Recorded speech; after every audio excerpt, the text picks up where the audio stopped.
안녕하세요. 오늘은 잭 다니엘 12년이라는 아주 맛있는 버번을 마셔볼 건데 그 전에 한국말로는 잭 다니엘, 영어로는 잭 데니얼스, 이 술은 과연 버번인가 아닌가 라는 주제를 가지고 조금 떠들어 보겠습니다.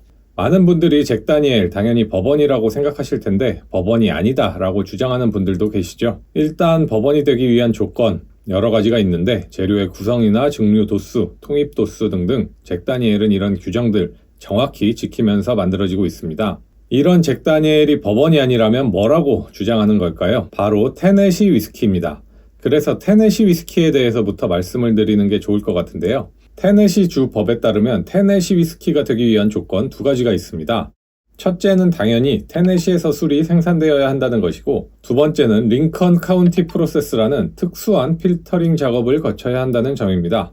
일단 지역에 대한 것부터 얘기를 해보죠. 버번이 켄터키주에서 많이 만들어지지만 다른 주에서 생산하면 안 되고 이런 건 없거든요. 캘리포니아에서 버번 만든다고 이건 버번이 아니라 캘리포니아 위스키입니다 이렇게 주장하지 않고, 텍사스에서 만들었다고 버번이 아닌 텍사스 위스키라고 주장하진 않죠. 버번이면서 동시에 그 지역 위스키가 되는 겁니다. 다른 주의 법에도 테네시 위스키 같은 규정이 없는 게 아니에요. 예를 들어 미주리 주의 법에 따르면 미주리 버번은 미주리에서 재배한 옥수수를 가지고 만들어야 하죠. 그렇다고 미주리 버번은 버번이 아니다 라고 주장하진 않잖아요. 다른 지역과의 형평성을 고려하면 테네시 위스키만 좀 유난을 떤다고 볼 수도 있죠. 그런데 테네시 위스키라는 명칭 자체는 미국 사람들한테 상당히 익숙한 단어예요.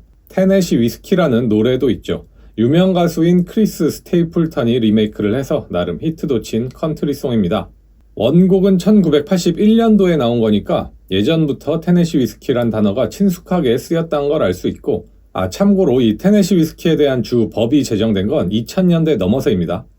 그러니까 잭 다니엘이 1960년대 락앤롤 붐과 함께 전국적인 히트를 치면서 테네시 위스키란 말이 전국으로 퍼졌고, 그게 다른 지역 위스키들과의 차별성을 만들었다 이렇게 볼 수 있겠죠. 그렇다면 왜 대중음악과 잭 다니엘이 연결됐을까? 이거에 대해서 간략하게 말씀을 드리고 넘어가면 좋을 것 같은데, 잭 다니엘은 1950년대까지 그렇게 큰 증류소는 아니었습니다. 50년대 중반에 가수 프랑크 시나트라가 잭 다니엘의 팬이라고 밝히고 공연에 항상 술잔을 가지고 나오면서 판매량이 2배로 늘기 시작하죠. 잭 다니엘은 이때부터 뮤지션들과 인연을 쌓기 시작합니다. 이게 가능했던 부분이 일단 테네시주가 음악으로 유명한데요. 내쉬빌이란 도시는 별명이 뮤직시티라고 할 정도로 음악과 연관이 깊죠.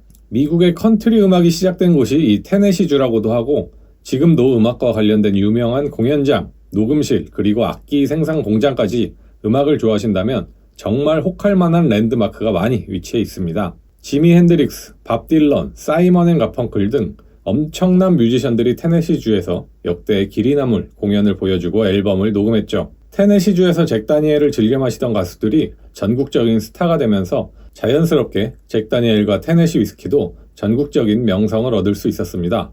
테네시 위스키가 이런 대중문화적 측면에서 다른 지역의 위스키와 차별성이 있는 것은 맞습니다만, 그렇다고 해서 이걸 버번이 아니다 라고 할 수 있겠느냐는 다른 문제인데요. 지역에 대한 얘기는 여기까지 하고, 다음으로는 테네시 위스키의 핵심인 링컨 카운티 프로세스에 대해서 알아봐야죠.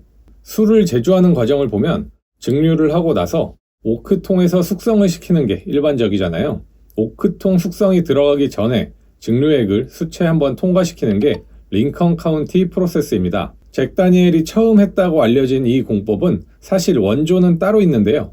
수출 필터로 쓰는 거, 이거는 아주 고전적인 정수 방법이죠. 인류가 물을 정화하기 위해 몇천 년 전부터 해온 전통이 있고, 지금도 숯 필터 관련된 공산품들 많이 있습니다.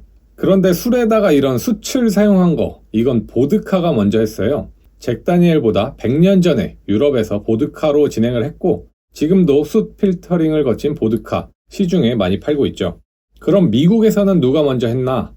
이거는 정확한 기록은 없습니다만 잭 다니엘의 마스터 디스틸러 크리스 플래처는 아마 켄터키주나 북동부 지역에서 먼저 하고 여기 테네시 지역으로 내려온 거로 보인다라고 인터뷰를 했어요. 제가 포스퀘어 럼 영상에서도 잠깐 말씀드린 바 있는데, 미국에서 아메리칸 위스키가 주류가 되기 전까지, 그러니까 영국이 정치적인 이유로 설탕 생산을 줄이기 전까지는 미국 증류주 시장의 지배자는 럼이었거든요. 럼 증류소들이 무역이 활성화된 미국 북동부에 많이 있었으니까 아무래도 이렇게 주장을 하는 것 같고요.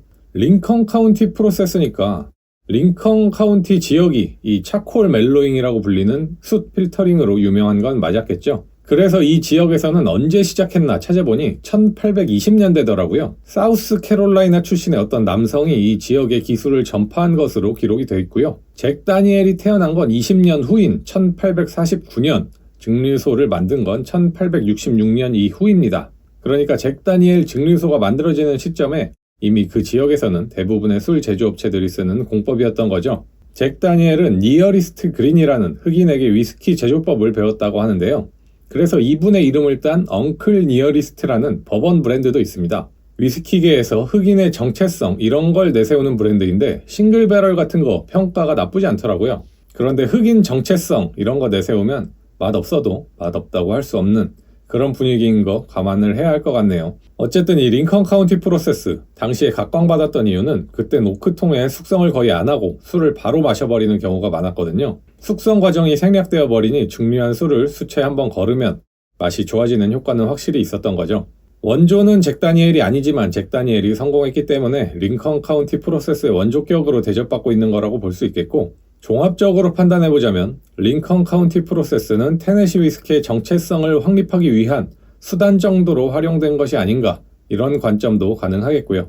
실제로 이 법이 2013년도인가 제정되었기 때문에 1990년대에 세워진 증류소는 이 링컨 카운티 프로세스에 대한 예외 조항도 있습니다. 다시 법적인 문제로 돌아와서 미국 연방법에서는 테네시 위스키뿐만 아니라 이런 지역 위스키들에 대해서 정의를 내리고 있진 않아요. 테네시 주에서만 테네시 위스키가 법적으로 인정받는 거라 한국에서 수입할 때는 미국 연방법에 따라 법원으로 분류가 되죠. 그래서 결론을 내자면 제 생각에는 역사적, 지역적, 문화적인 맥락에서 테네시 위스키라는 주장이 호소력은 있지만 지구 반대편에 사는 사람으로서, 그리고 논리적으로는 그냥 법원이 맞다, 이렇게 말씀드리고 싶고, 물론 테네시에 거주하신다면 테네시 위스키가 맞다고 해야겠죠. 그렇지만 전 한국에 살고 있기 때문에 법원이라고 하겠습니다. 사실 법원인지 테네시 위스키인지보다 더 중요한 건 따로 있습니다. 얼마나 이 잭 다니엘 12년이 맛있는지 이제 맛을 보도록 하죠.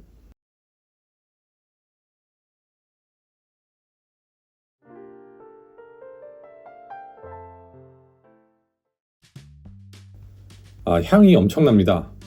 이제 딱 코에 대자마자 메이플 시럽, 그리고 바나나, 그리고 아세톤, 조금의 견과류, 이런 것들이 아주 뭉쳐갖고 확 올라오는데 향 아주 기분 좋고요. 먹어보니 체리 향도 좀 있고 좀 타격감도 조금 있거든요. 매운맛, 그리고 뭐 혀를 때리는 그런 느낌도 조금 있는데 도수가 이게 높은 편이 아닙니다. 53.5도. 버번 드시는 분들한테는 뭐 그렇게 높은 도수는 아닌데도 상당히 맛이 진한 게 느껴지고, 그 바나나 우유스러운 그 향이 엄청나게 올라오는데 진짜 맛있네요. 맛에서는 가죽과 오크 향도 있고 아까 말씀드린 체리도 조금 있고 굉장히 복합적이면서도 살짝 드라이한 부분도 있고요. 제가 항상 말씀드리는 건데 이게 술을 잘 만들면서 자신의 개성까지 살리는 게 진짜 어렵고 그런 술 찾기가 힘들잖아요. 그런데 잭 다니엘 12년은 진짜 좋은 술인 것 같습니다. 시간이 가면 갈수록 약간 라이 향 같은, 풀향 같은 것도 조금 올라오는데 그게 그 바나나 향과 되게 잘 섞이면서 굉장히 기분 좋게 느껴지고, 재밌는 게 마실 때마다 그 느껴지는 노트들이 계속 조금씩 다르거든요. 바닐라 캐러멜도 느껴지고 여러 가지가 느껴지는데 이게 뭐 나쁜 점을 딱히 찾기가 어렵네요. 참고로 이게 두 번째 배치입니다. 아마 이게 잭 다니엘 12가 배치가 또 한 두세 개 나온 걸로 알고 있는데 두 번째 배치입니다. 12년 고숙성인 만큼 이게 피니쉬도 상당히 길고, 피니쉬에서 오크향 같은 게 싹 길게 가는데 이게 뭐 나무 텁텁함 이런 느낌이 아니라 정말 그 잘 태운 그 토스팅된 느낌이 살아있는 그런 피니시 향이 쭉 가서 정말 좋네요. 네, 오늘은 잭 다니엘이 버번인지 테네시 위스키인지 좀 말씀을 드렸는데, 이 정도 마시면 그냥 잭 다니엘 12년은 따로 분류를 해도 될 것 같습니다. 정말 맛있고요. 오늘 영상은 여기까지 하도록 하겠습니다. 네, 시청해주셔서 감사합니다.